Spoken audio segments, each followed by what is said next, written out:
How to Train a Happy Mind is a nonprofit project supported entirely by your donations. If you've ever enjoyed one of our podcast episodes, community, or classes, please consider making a tax-deductible donation of any size right now on our website at howtotrainahappymind.org. On the website, you can also find links to purchase the book based on the podcast, How to Train a Happy Mind, that features a foreword by the Dalai Lama. You can also join our Train a Happy Mind community there that meets weekly for lectures, meditations, and discussions.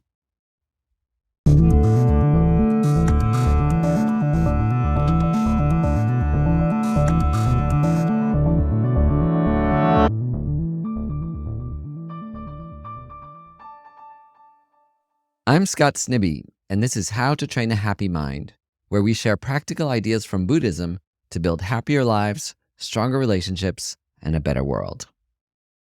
I had one of the most thrilling conversations of my life a couple months ago at New York's Tibet House with artist and musician Laurie Anderson.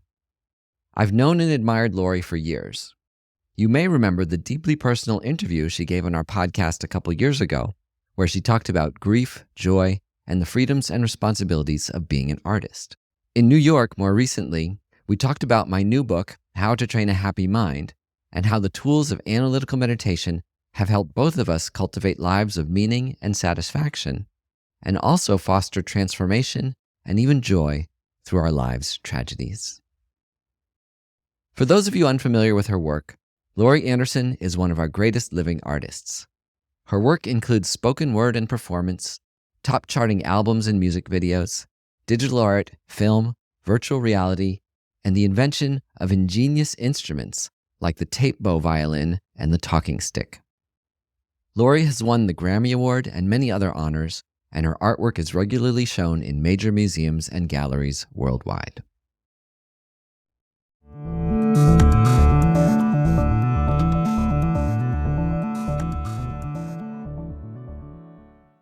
Scott, I'd like to first of all thank you for writing this incredibly beautiful book.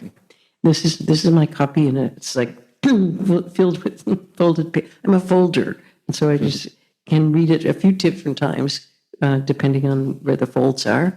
And it's so full of practical things, and I'm so happy to be here. When did we meet, Scott?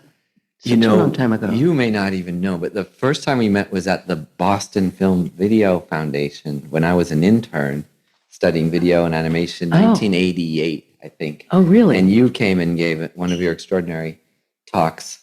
But then we got to know each other better when I was working at Interval Research, which was a wonderful kind of media, art, technology lab. And then we got to spend more time because you were collaborating, making original music instruments and other things. I was just pretending to know more than I did Yeah. because it was part of a big organization that was making a lot of things. And you were very busy doing amazing. You were working with, as you described it, haptics. At that point. Yeah. Yeah, well, I got to say a little bit about that. So this is synthetic touch, artificial touch. This was a really fun place I got to work. I mean, you tasted a lot of it because this was a job where they only checked in on you once a year.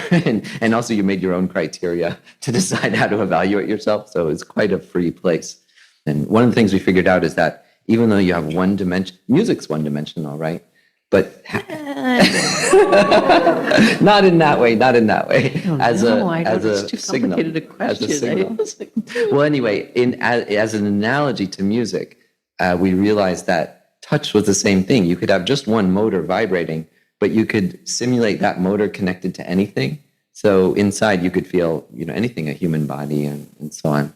Well, I thought it was just so exciting that there could be another art form that would give you so many thoughts and feelings. I mean, are there art forms like that? I mean, it's fashion in a sense is a touch. Art has that in it. I don't know, massage. The art of massage. Yeah. No, it's pretty rare I had a big sculptural piece, this big piece that amplifies your breath. You might have seen one called Blow Up. And as part of it, we went to visit high school students. And so, it's hard to engage high school students. So we'd start with a question, and we asked everybody, what is sculpture? One student said, it's something you could touch if the guards would let you. So sculpture is tactile, but we're not allowed to experience it that way. That's so absurd, isn't it? Yeah, that there isn't a museum of touch that you can really begin to feel what that might be like. Now I'm trying to think of whether you address that, anything like that in your book. Seems like there's a lot about other senses and ways to do it. I mean, also, I want to just say that I really hope there's time in this limited time that we have for you to read one of these meditations, because I don't know why you're here, but my motivation in coming to something like this would be to get something practical in a way. Like I just think that living these days is just so awfully hard that I just try to glean things from people, like and it can even just be one sentence. What was it? The one sentence that you got from something that you took away, something like that. What was that? We were. Laurie asked me, "What would I like people to get out of this evening?" And I just thought about some of the times I've gotten something out of an evening or a book, and often it is just like one sentence. So I was thinking about the thing that really turned me on to Buddhism was my brother kept sending me books. My brother became a Buddhist before me, and I was quite scared of it because I thought if you become a Buddhist, you lose yourself. You lose your personality. And did he lose himself? Well, I was worried. He's like a punk rocker, skater, photojournalist. So I was worried he'd lose those things, and a great sense of humor. But he didn't. But I didn't understand like the first 20 books he sent me about Buddhism. But like the 21st was a book by Thich Nhat Hanh, and there's just really one sentence I remember from that book, and I have it in here in one of the last chapters, on this topic of emptiness or interdependence. And what he said was, "You are only made of non-you elements." So this is the idea. They call this. There are many kind of bad translations of Buddhist ideas. In some ways, emptiness is one of the worst translations because it means the opposite. It means total and utter interdependence. And so that sentence awakened me to that idea. Oh yeah, it's two little cells of my parents, plus everything my mother ate and drank and everything I've eaten. And then on your mind's level, we won't speak any words tonight that we made up. Or, well, you might, I don't know. But everything we know and hear, we know from someone else.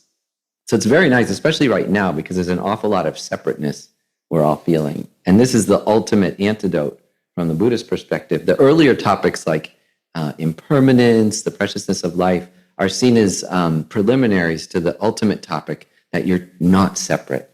You're not at all separate from anyone and everything, both materially and in terms of thoughts, feelings, and ideas. And when you realize that, you feel much more comfortable in the world and with yourself, and you have a lot more compassion even for the people you completely disagree with. What's been your experience?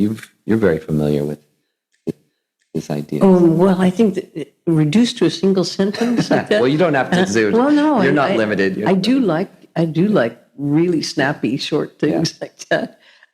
Although that's a wonderful one that I would imagine doesn't come as a flash for most people because it's a very complicated idea that comes from a lot of living. But right off the bat, I think you said it as well, that you are by nature good. Mm.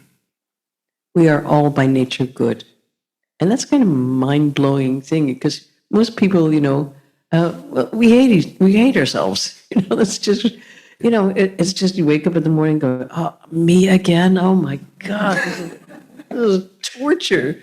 And just to try to find a way to just, at the very least, just live with yourself, much less like yourself, is an achievement that I think. So when you hear something like that, you are by nature good. It is that's enough for me to go through a bunch of time with that as a sort of slogan to kind of fall back on.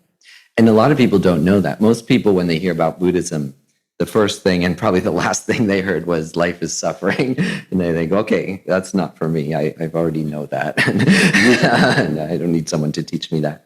So that's why I like to begin explaining Buddhism to someone who isn't familiar with it, and that's what the first chapter is. And Yeah, can you talk a little bit about that first chapter, because that is really the mind. So the first chapter is the mind, and I debated putting it in because it's a little bit technical, the way this form of Buddhism looks at the mind. But the juiciest part of that topic on the mind is that the mind is fundamentally good, and you are fundamentally good, and everyone's fundamentally good, even Vladimir Putin, which we can get back to in a second. But the idea is that these things that bother us, when we wake up and all day long, they're called delusions. Like, these are the things that make life miserable. Primarily three of them: the craving, you could call it, anger, rage, and ignorance, which is that feeling of separateness, that that you're disconnected from other people and the universe. And even those things can be very loud, like as you mentioned, they seem to be shallow in our consciousness. And then when you dive beneath those levels of consciousness in meditation, primarily, you discover, you can be quite surprised the first time you do, that's quite nice inside your mind when you get rid of all the stimulation and self-criticism. And it's quite deep. Like I don't go into these levels, but they say there's ordinary mind, subtle and very subtle, a very, very subtle aspect of mind that if you can get quiet enough and enough practice, it's really, really nice to be with yourself. And you can access that all the time eventually. So that's kind of the teaser. That's why it's nice to mention that topic in the beginning, that we're fundamentally good, and to try to see that in everybody. How to Train a Happy Mind. I was baffled by the title because, how to get a happy mind would be, but maybe talk a little bit about that. Yeah, so originally it was called The Skeptic's Path to Enlightenment, which was the title of my podcast, which is kind of a koan. I wanted two words that you could never really quite figure out how they could go in the same sentence. But then when that translated to a book title, it didn't make much sense. We actually got pushback from reviewers who said, we're not going to review this book if it has this title. So that's so snobby. I know. I didn't realize reviewers could change the title of your book, but actually it was quite good advice because it was other people too had that reaction. So then we asked many people, came up with a big list of ideas. My agent had a very blunt title of How to Have a Happy Mind, which is actually pretty good, but not that nuanced. And then my editor was the one who tweaked it a little bit to How to Train a Happy Mind, which again, I like things that don't totally resolve. Like grammatically, this might make you think it's for happy people to train who are already happy to train their mind. But it's more like training a vine, how you train a vine up a wall. It's that kind of like an energetic mind. Yeah, how to train your mind towards just happiness. It's like playing around and you have to train it. Because my mind is not naturally happy, I would say. And I maybe want to train it to be happy, but I don't know. Anyway, it's an interesting title. We were talking about this before. I mean, what about the word happiness? Like, how do you define happiness? What is that? I just see that poster in this Berkeley studio from Bobby McFerrin's song, Don't Worry, Be Happy. And which he got from a poster of, who was that? Which guru was it? Ram Dass? No. I don't think Ram Dass. But anyway, Don't Worry, Be Happy. And that song actually, I think, is weirdly inspiring. I mean, it's so simple that, what are you spending all your time worrying for? So, and Buddhism is very much against worrying, in the topic of renunciation. Like, people might think that's one of the topics, one of the chapters is the red pill of renunciation. And that's, a lot of people think renunciation in Buddhism means renouncing like ice cream, making love to your partner, nice things in life. But in Buddhism, renunciation is giving up your delusions. And give up worrying. Yeah, and that's one of them. That's one of them. Yeah, Alex Bear, one of my favorite books is this. It's called The Gelug Kagyu Tradition of Mahamudra, not the catchiest, another non-catchy title. But in that's what he says, is like, it's actually harder to give up worry than ice cream.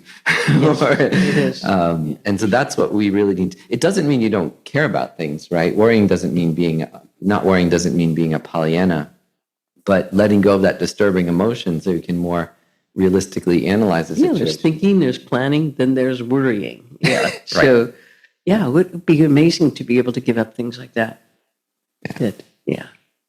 That you kind of know are utter waste of time and not helping you and are hurting you, and how to train your mind to stop doing that is what you're talking about in this book, really specifically too, which I think is so helpful because it's talk about how it's laid out, because it's the stages are super. This is really this is a manual. Just walk us through that. This is a wonderful 1,000-year-old tradition. It's a very authentic tradition that was initiated by a teacher named Atisha Dibamkara, an Indian teacher who came to Tibet. And Tibet was confused. There were some debates. They had some debates that in the Vajrayana, like the Tantric Buddhism, that you could stop being ethical and do whatever you want. And, the Sutra people were saying you have to give up the ice cream, like that kind. So he came and he resolved these conflicts with this easy 9-step program that was called the Lam-Rim, which means the stages of the path to enlightenment. So the Buddha lived a really long time, and he gave, they said, 84,000 teachings, and many of them are contradictory because they were for people at different levels, different stages, different backgrounds. So he said, here's the program. You take this 9-step program from what is the mind to love, compassion, the ultimate nature of reality. If you do them in this particular order, it's highly effective. And so they practiced for 500 years. Then there was another genius named Lama Tsongkhapa 500 years ago during the same period as the Renaissance, like the Western Renaissance. They had one in Tibet, which was a renaissance of the mind.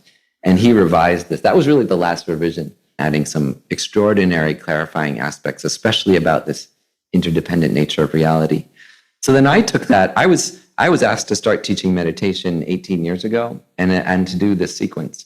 But in the sequence, right away, at the Buddhist Center, they asked me to teach for people who aren't Buddhist.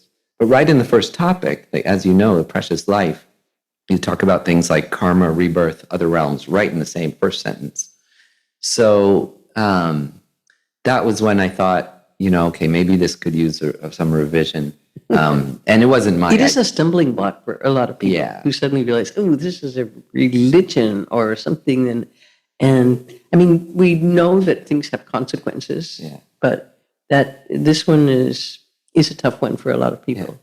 And it wasn't my big idea. I think it would be kind of ridiculous if I, independently had that idea to make the Lam-Rim secular. But it was His Holiness the Dalai Lama wrote a book called Beyond Religion. So it's quite clear what the message of that book is. And in it, it's like a manifesto for people like myself on the ground, trying to teach day to day, to adapt the teachings in a way that it was universally accessible, regardless of your religion. And he ended up writing a forward to the book, kind of emphasizing that. There's 3 aspects to Tibetan culture. People mostly think about the religion, but there's also it has a science, and most of the science is a science of the mind, and also a philosophy. And so that's why he recommends the book in this very short forward.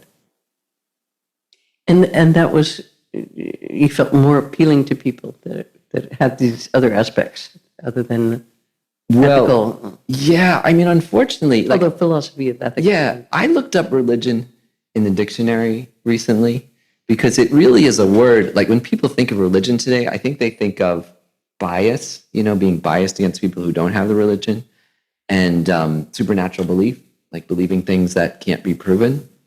But I looked up religion in the dictionary recently, and it just said, a system of philosophy and rules for understanding the universe, right? So its definition is quite nice, but the way people think of that word today can be quite unpleasant.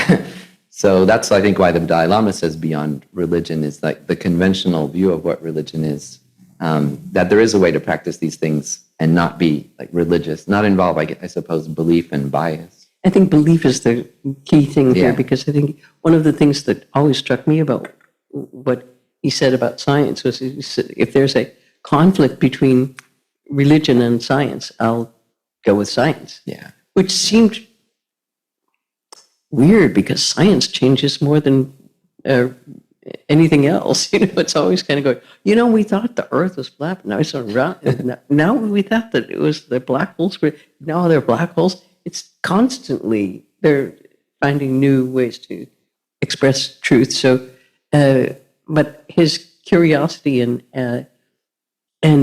his sense of being aware of things, I think, has very little to do with the fundamental beliefs of this thing, because he's questioning everything all the time. Yeah, that's what got me interested in Buddhism, because I saw the Dalai Lama and he said two things. He said, don't become a Buddhist. That's the first thing he constantly tells people don't become a Buddhist, which is quite inviting, actually. You're like, what? It's like a sales technique. They call it take it off the table, where you're like, oh, well, I'm sorry, this isn't a bit. No, I really want that. It's quite a compelling sales technique. Then he also said that if there was anything he taught or the Buddha taught that you could not verify yourself, to set it aside. Mm-hmm. So he taught the Buddha was a skeptic himself, and he invited everybody. There's a famous way the Buddha teaches this. It says, treat everything I teach you as like gold. So in the old days, they had these different ways of testing gold. You bite it, scratch it, put some acid on it, all these things. And so he said, do all of those things. Test everything I'm teaching you as thoroughly as you can. And if it doesn't make sense, set it aside. This is what was initially the most thrilling thing to me about Buddhism, is no one's in charge. Yeah. There's no one up there in charge. This is so great. I mean, for artists especially, this is like crack. It's just like, whoa, no one's in charge. That means you're in charge. And you're creating this as well as discovering it. That is so deeply thrilling, and that's what definitely drew me towards it. When was that? When did you get introduced to Buddhism? Let's see, 75, I think. Mm. Yeah. And really, because a lot of people were coming back from India, and they had decided that they were going to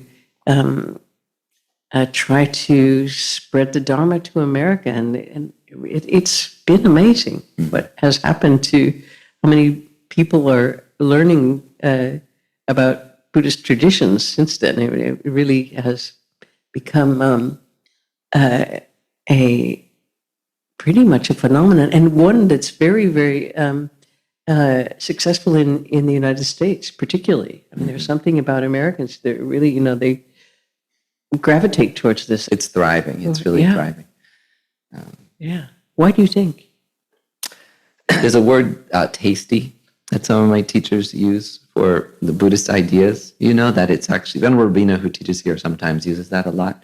Like when you get exposed to the ideas, at least from a teacher for whom those ideas are really alive, it really is tasty. Like some of the ideas we've touched on already, like the mind is fundamentally good, you're only made of non-you elements. Like these are things you hear and you want to learn a lot more. Like they're quite compelling ideas. But your idea, the fact that it's empowering, and strangely it does fit in well with an individualistic culture, because it is an individual path, and it has an unlimited arc, because you can become enlightened. The perspective from the Buddhist view is that everybody has an unlimited potential for good, and there's this North Star, may or may not be reachable, where you don't have any more delusions, any more negativity. You're happy and beneficial and compassionate all the time, which strangely sounds kind of boring, I think, to a lot of people sometimes when you describe it. But traditionally, it's quite a nice idea. Well, I think it feel good. For me and for a lot of artists, I think that it's interesting that there's only one thing that you really need to do in both as an artist and as a Buddhist, is simply be aware. Yeah. That's it. Yeah. That's the only thing. And that's amazing, to be able to use your own mind and senses and feelings to understand what's making this work, what makes any of this. I think work is a way I kind of think about it. Especially there's a Swiss teacher. Do you know Kinchino Weber? No. A wonderful teacher, a Swiss teacher, and of course one of the main methods of training your happy mind is to, picture your mind as a clear blue sky, kind of like today, which is an amazing day. Clear blue sky and thoughts as clouds. And I'm sure you're all familiar with these methods of cloud comes by, you see it, let it go. And here comes another one, let it go. And this guy, I can because he's Swiss, he says, picture your mind as a little lake, Swiss lake, and that the thoughts are little sailboats, and they come and here comes one, you let it go, here comes another. Don't get attached to it, here comes another. But your thoughts have all of these methods of trying to get you to come over there. Like, you don't want to miss this one. This is so interesting. You better come over. Or, I think another one of them is some guy leaning against a wall going, I'm the last of my kind. No, that for me would be I'm right over there. Last of your kind. What do you mean? What so they're always doing these kind of tricks to get you to go get interested in them and not see your mind as and not find that place where you're way back there, still there, but not a person. Mm-hmm. Anyway, he went on with this metaphor of the lake and the boats, saying, now imagine, what is the wind that blows those boats? Is it a soft summer breeze, or is it a just fierce winter? Where do your thoughts come from? How, what are they? And he has really wonderful ways of showing you how to do that. So I really think that these practical images are super helpful. In your book, you have at the end of each chapter a meditation and ways to put this into practice. Because as you were saying, it does you no good to just talk about meditating. In the book, I say studying these topics without meditating is kind of like sitting on a couch watching an exercise video. It adds about that much benefit on your body. You actually have to practice it. No one can do it for you. Although I know some couch potatoes who, know more about football by just sitting on a couch, kind of observing football. They don't have to actually get out there and play. The mind is pretty amazing. There are some practices you can do kicking back on the couch, though, like rejoicing. That's what you probably know. Like, that's often described as the laziest Buddhist practice. If you're really tired at the end of the day, you don't even want to cross your legs, you can just kick back on the couch and you just rejoice in all the good things that everybody you know of did that day. You can even imagine them. I know the Dalai Lama did I'm sure he gave some talks, and just smiling at people, think about what great things he did. And then think of the good things you did in your day too. Mostly good things, cooking for people, doing your work, just not punching people, as you go down the street. Sometimes I thought it's kind of amazing, actually the Dalai Lama said this once, civilization is kindness, which really may not sound believable right now. But that's what he says, is civilization is kindness. I was in part of a panel a few days ago in Bratislava, and there was a lot of people who were very involved in physics and stuff like that. I was sitting next to Jane Goodall, who had a little stuffed chimp, which she carries with her, just so endearing. And so one of the guys goes up, Jane, chimps, how do they resolve their differences? And she said that, they just slug it out. They kill each other. They strangle each other. And I'm looking down at this panel. There's 10 of us. And I'm thinking, it's only been a couple million years. And look at us. We're not punching each other out. We're reasonably having this talk. Everyone has good ideas, and they're waiting for their turn to say them, and waiting for other people to speak. And this happened to me once when the Dalai Lama was speaking at St. John the Divine. I'm not crazy really, but I do sometimes see strange things. I was in the audience. listening to him, mesmerized, completely mesmerized. And I looked around, and everyone in the audience had turned into a bear, a really sweet little bear. And I was like, don't look back again, because this is like really, they were still bears, you know. It's like, because he was talking about this with this incredible sweetness, how sweet everyone was, and how good everyone was. It was so convincing. I was just like, he's just one of the greatest speakers I've ever heard. You know, he's. Did you ever hallucinate anything when you were meditating? Lots of times, you know, it's actually one of the things. I mean, they call them visions, but it's one of the things. A lot of us, when you start Buddhism, like some cool things happen in your meditation. You're like, oh wow, like you hear a voice or you see a vision or something like that. So whenever I've gone to my teacher, and maybe I want to hear if your teachers say the same thing, but when I and my friends have gone to our teachers and said, oh man, you know, I was in my tent and I heard Tara's voice telling me, you know, this and that. You know, my teacher will always say, well, how's your relationship with your wife? You know, how are you getting along with everybody? Tell us about your mother. Yeah. So he'd say, you know, he'd just say, just keep practicing. Like, it's not really that impressive to have any special visions, but it would be quite impressive if you can get along with everybody in your life and you know, be kind to people. So have you heard that kind of thing? Have you ever gone to a teacher with your visions experiences? No, I haven't really talked to Okay. I don't think I would bother, you know. Well, yeah, that's the other thing about not bothering. Because a lot of people treat their Tibetan teachers kind of like a priest, you know, like, because we're used to that in like Christian culture. And so I used to go to my Tibetan teacher, Geshe Dakpa, who's my closest Tibetan teacher. And early on, I'd ask him questions like, should I take this job? Should I get married? Should I go on this date? Should I do this? He always gave me the same answer, no matter what question I asked him. Should I get divorced later after I get married? He'd always say the same thing. He said, it doesn't matter.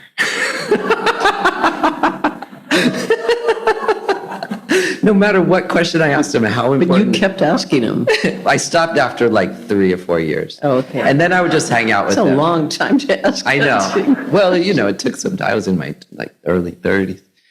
But yeah, and then I would just spend time with him. I realized it was best just to be with it. Just his good vibes were enough to spend time in his presence. Was that frustrating to you to hear it doesn't matter for a while, or did you? At first, but then I realized it didn't matter, you know. It was a good teaching. It took a while. It took a couple of years to settle in, you know. Yeah. What about reading one of these? Yeah, did you have a specific request? Or I loved all of these meditations. I mean, what do you think would be the most helpful for people at the moment? There is the one on the precious life can be kind of nice. How to see the good in people, which is Oh, that's a nice one. maybe we should do that. Yeah, even though I that's a did great one. read it That's a at great my last event, which is called "Everyone Walks the Hero's Journey." Yeah, why don't we do that? Yeah. So this one is kind of like, it's more a way to look at people in everyday life, and it's a way to see the best in everybody. It's just a page. Everyone walks the hero's journey. From Jesus Christ to Luke Skywalker, the hero's journey is a universal structure for mythical tales of growth and adventure.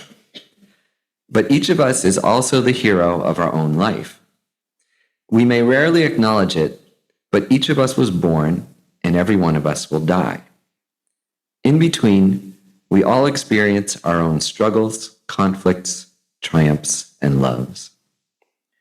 As you encounter people in your daily life, a powerful meditation on impermanence is to picture the moment each one of them was born. Imagine their mother's pain, her exhaustion and joy at creating a fragile new being whose life depends on her. Then, try to imagine how that person will eventually die. Alone or surrounded by loved ones, agitated or at peace. This technique is especially helpful when you're angry with someone because it helps put your dispute in perspective. Picture the end of that person's life. in a hospital bed or at home, after a life that was long or short, a life of virtue or misbehavior, a life ending among friends or silently alone. Then try to imagine where that person is right now on their journey from cradle to grave. What dreams, goals, and disappointments they may have had, moments of loneliness and intimacy. Without this kind of reflection, the people around you can seem like video game characters, mere obstacles or aids to your life's agenda. Such a rigid, self-centered view of the people around you is disconnecting and inaccurate. They are all constantly changing, and each of them treasures their precious lives just as much as you do yours. Each of them lives an epic hero's journey. There you go. It's particularly useful in New York as you're walking down the street to think about people that way. I know some writers who kind of have that kind of empathy, but I think it's a wonderful thing to try to cultivate. I mean, we try to imagine really what it is to be someone else, but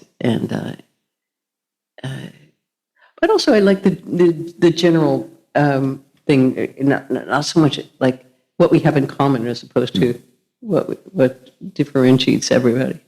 I think we wanted to save a little bit of time for people. Questions. So we just Sure. do that for a little bit, Yeah. Questions. or comments, or suggestions. Or there's somebody there. Yeah, I'm sure. Yeah, so you said that eventually you were comfortable with saying that it doesn't matter and those decisions don't matter. How did you get there? And why doesn't it matter if you get divorced? Yeah, well, You want to repeat the question? yeah, so the question was like, why doesn't it matter? Like, how did you get to the point of accepting your teacher saying it doesn't matter?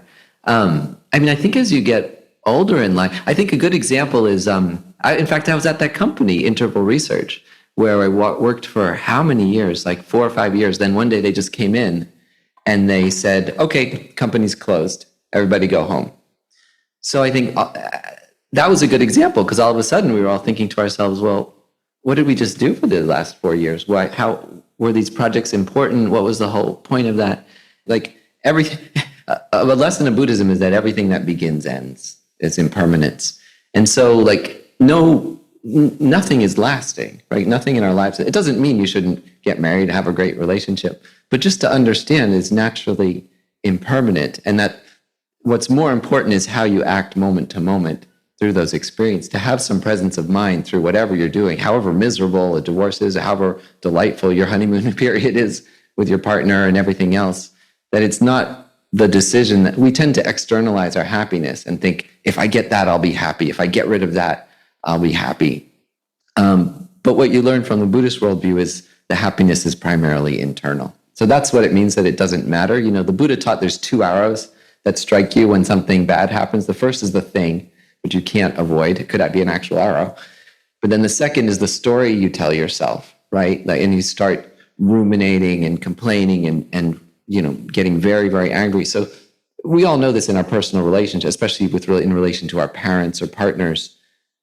Something that's completely over, like for me with my father, that was an example. Like I was mad at him for 47 years. And then eventually I realized, oh, wait a minute, like that time is over and I don't need to be angry at him. So it's that aspect of impermanence.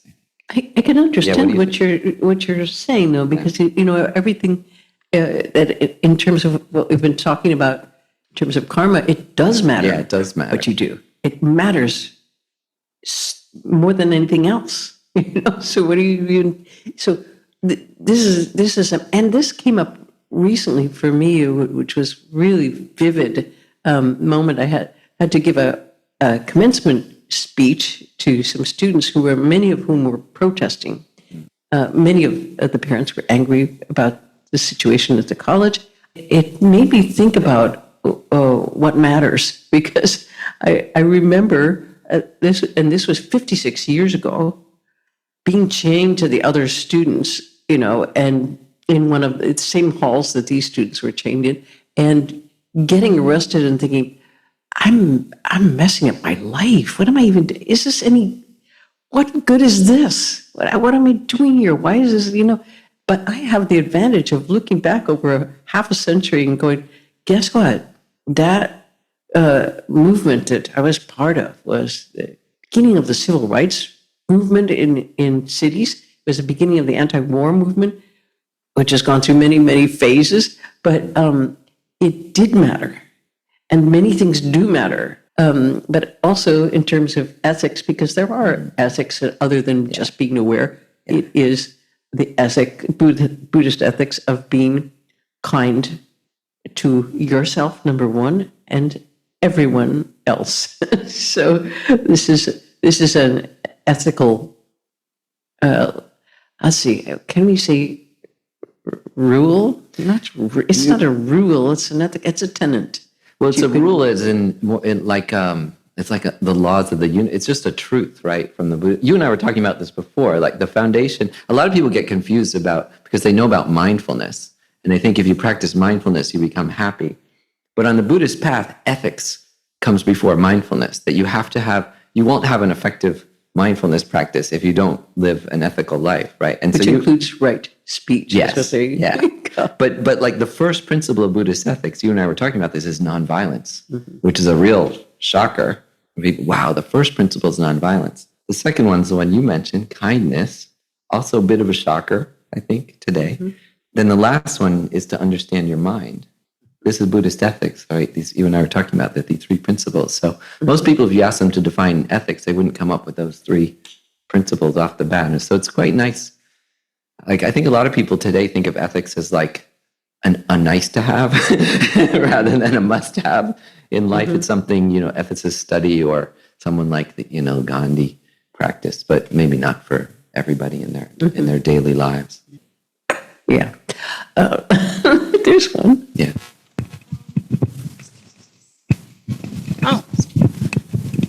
Simple question.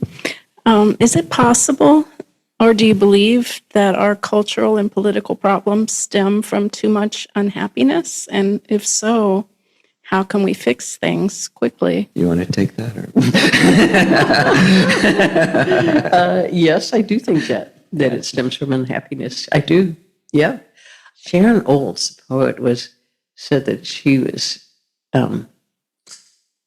very distressed that her students seemed to be so deeply depressed, and she teaches at NYU, and suicidal. And she was like, what? And she said, she tells them three things. Number one, eat really good food. And two, get enough sleep. And three, try not to hate yourself so much. We hate ourselves. We're unhappy. And when we do that, we treat other people exactly the way we treat ourselves. Exactly the way we treat ourselves. So this is, yes, I think it's from unhappiness. I mean, I'm sure there are much more sophisticated ways to say why we're why we're just taking out the guns and killing each other. So, did you say how to fix it? Well, there was, this reminds me of That's over to you. This reminds me of something you and I were talking about, because, a lot of people get confused in Buddhism, like, how can you love Vladimir Putin? What does that mean exactly? And so Buddhism has a different definition of love, which doesn't mean thinking they're a great person, but means wishing them happiness. And so someone asked Matthew Ricard, you and I talked about this a couple months ago. Someone asked Matthew Ricard, who would you most like to spend a whole day with? And he said, Vladimir Putin. and they said, why exactly? He said, well, I would like him to be happier, and I would like to teach him some of the causes of happiness, because if he was happier, he wouldn't be killing people, invading people, stealing elections, and all of this. So that's the perspective of a solution, is that's why you wish, like, your greatest enemy happiness, is because even selfishly they'd stop bothering you and everyone else. But I'm not sure he's going to get that. I'd like to be a fly on that wall. Yeah. Just like, Vladimir, you look very unhappy. You're like, what's the problem? Tell me what's really going on. What happened to your empire anyway? Aren't you mad about that? All right. Oh, yeah. Yeah. Microphone. Wait a second. I'm curious about spiritual teachers, and you mentioned that you have, I guess, a teacher or a guru, and Laurie speaks about your being in charge yourself. You're an artist, and there's no, I mean, in relation to there being a God, but in relation to teachers, I mean, do you each have a spiritual teacher that you refer to and follow and look towards and continue to relate to? I know we can all read books, and there are very wonderful things. You want to read. talk about your teacher? I've had many wonderful teachers, and my main teacher now is Minger Bichet, and he's happy. It's kind of amazing to see someone and be with someone who really genuinely is happy. Startling. So just hang around him for hoping some of that will rub off. What about you? You have some wonderful Well, yeah, teachers I'm too. lucky to have, yours. In our tradition, you're supposed to kind of keep track. So I have some like 30-something teachers, but two main ones, Tibetan teacher, and I have a Swiss teacher too, who also teaches about lakes. I mean, the Dalai Lama was my first teacher, who not up close, but in a big, that's why I became a Buddhist, because I saw him and he went through a Holocaust, 1 million Tibetans died.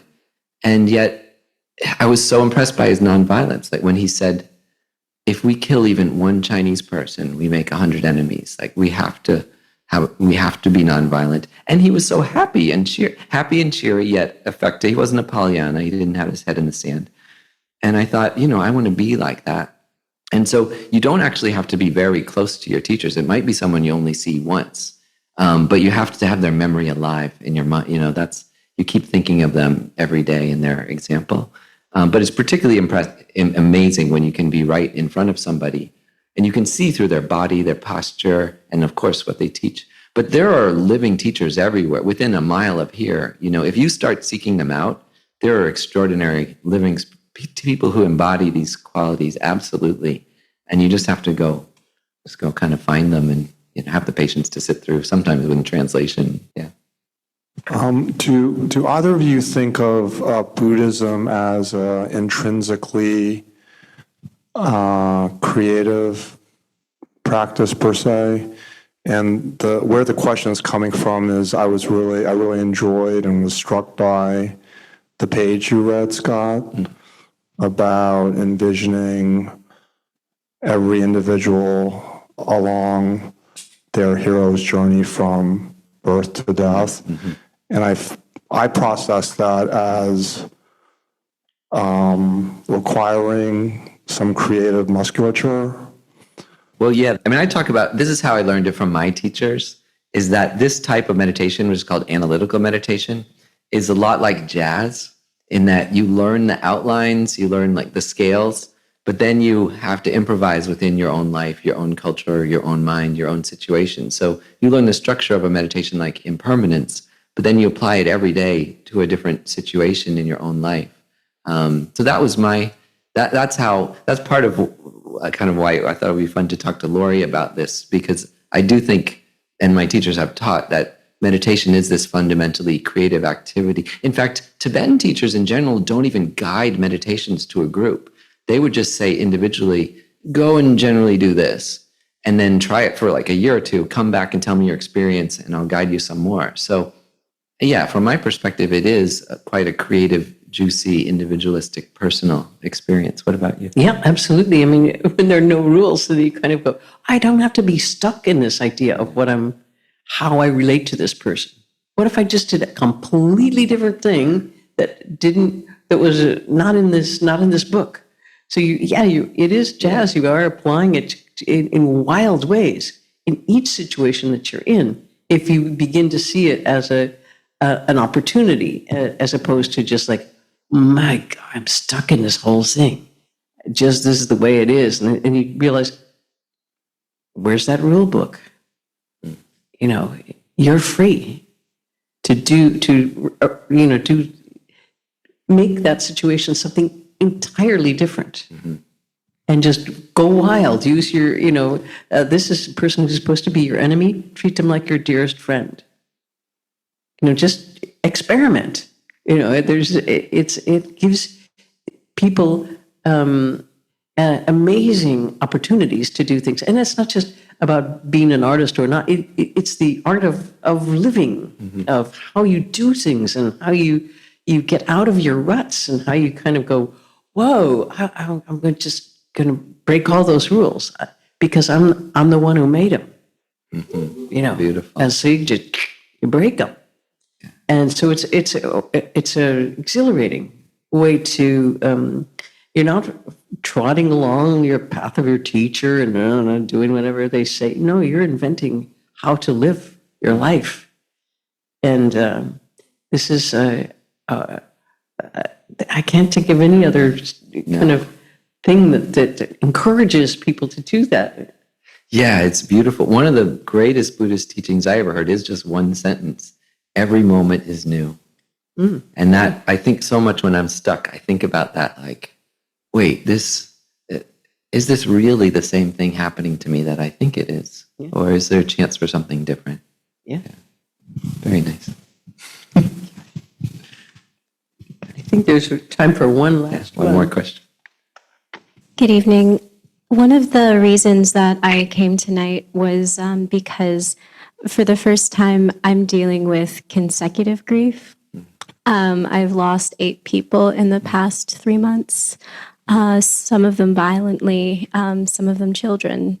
And I've been doing my best. I'm an educator to hold space for my students and to go through this process. And I very much would like to train a happy mind, but something I am concerned about is the idea of teetering on toxic positivity, on telling myself and manifesting a certain mindset without delving into the grief that also catharsis brings when you embrace the loss of a child or a loved one. How do you know that that you actually are going in the right way as opposed to an artificial way?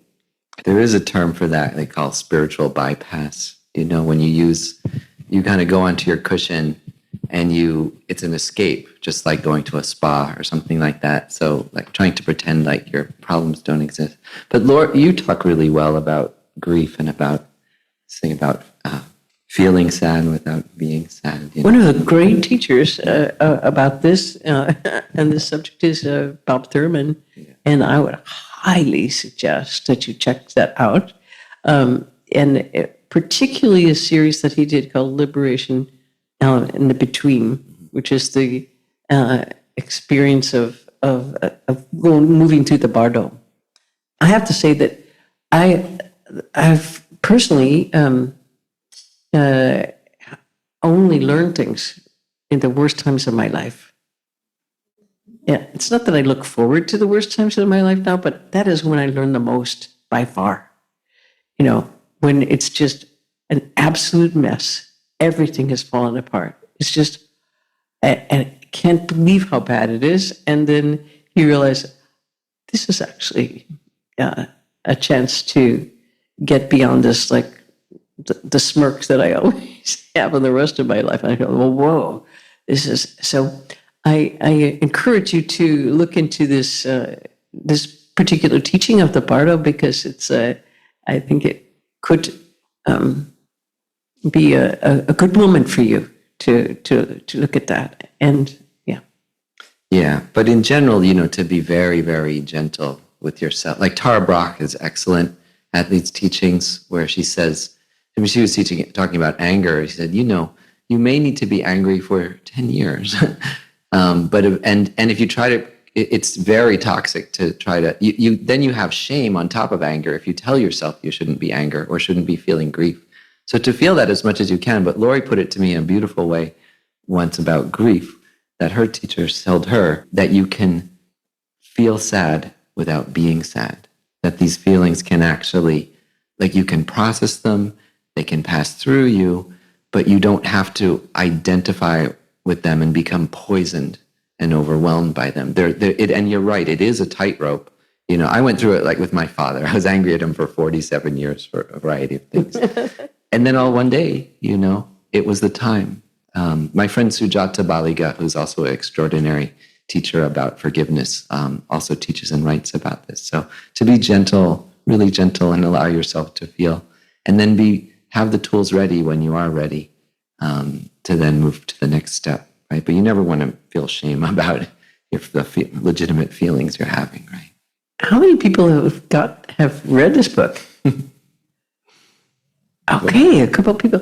The rest of you need to get this book. It's just a wonderful book. I have just found this really, really a valuable book. And also you said read it slowly, which I think I did do that.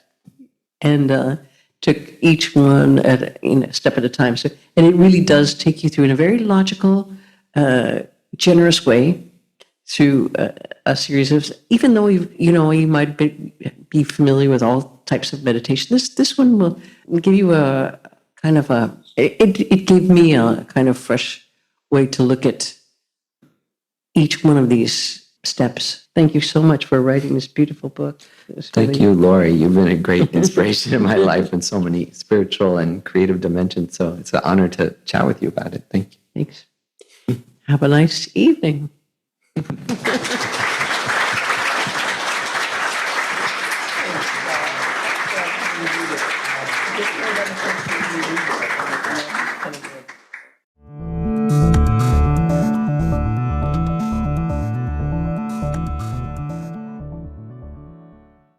Thanks for joining us for my conversation with Laurie Anderson about my new book, How to Train a Happy Mind. The book, audiobook, and ebook are available to purchase anywhere you buy books. If you end up enjoying it, please leave a positive review at Amazon to help others discover it. If you'd like to deepen this conversation, you can subscribe to our newsletter through the links on our website at howtotrainahappymind.org. Or follow us on Instagram, Facebook, and LinkedIn.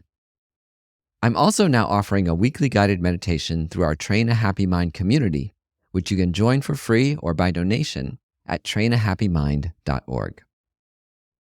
How to Train a Happy Mind is a nonprofit project of a skeptic's path to enlightenment, supported entirely by your donations. If you've ever enjoyed one of our podcast episodes or classes, please consider supporting us with a contribution of any size right now on our website at howtotrainahappymind.org.